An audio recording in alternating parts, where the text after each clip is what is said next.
Então, galera, eis que aí num passe de mágica muda o quadro pra gente e a gente entra agora na ideia do átomo hoje.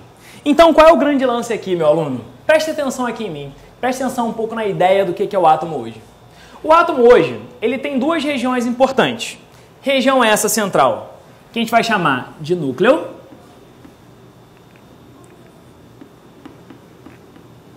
O núcleo é o espaço do átomo onde a gente tem como partícula os prótons e os nêutrons. Perfeito? Show de bola? Nesse núcleo vai ser o espaço do átomo onde a gente vai ter uma parte densa e onde vai dotar massa dentro desse átomo. Enquanto nesse espaço de fora, a gente vai chamar de eletrosfera. Como o nome já diz, é o espaço onde a gente tem os elétrons, perfeito? Então, o núcleo é a parte central do átomo, a eletrosfera é a parte de fora do átomo. O núcleo gera a massa do átomo, enquanto que a eletrosfera gera o tamanho desse átomo. Então, a gente já tem um panorama mais ou menos aí sobre o que é o átomo pra gente hoje.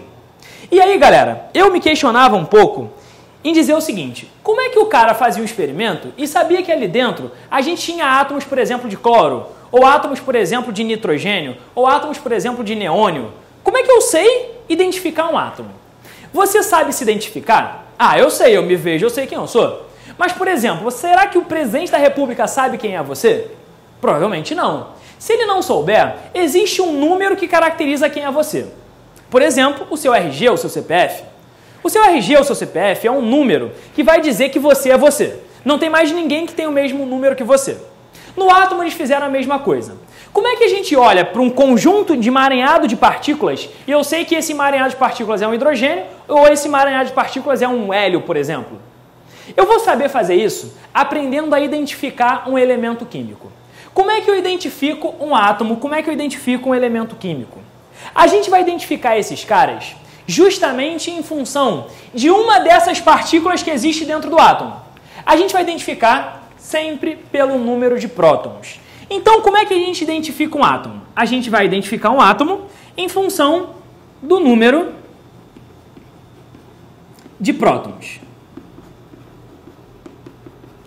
Ah, professor, podia ser próton, podia ser elétron, podia ser nêutron. Por que o próton especificamente? Porque o próton, ele é o cara que vai gerar carga no núcleo.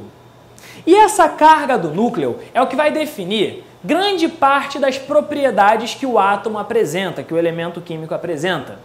Então, justamente essa ideia de ter cargas no núcleo, essas cargas do núcleo, que são cargas positivas, de fato, carga neutra não vai interessar pra gente, vai ser o que vai identificar o átomo. E para isso, surgiu um conceito importante para você. Que conceito é esse? O conceito de número atômico. O conceito de número atômico vai ser representado para a gente pela letra Z. É um conceito que está diretamente vinculado à identificação do elemento químico e, por consequência, à carga nuclear. Carga nuclear que está diretamente relacionada com o número de prótons ali dentro. Uma coisa fica extremamente importante para você. Sempre, o número atômico ele é igual ao número de prótons. Quando a gente falar de número atômico Z, sempre esse cara vai ser igual ao número de prótons.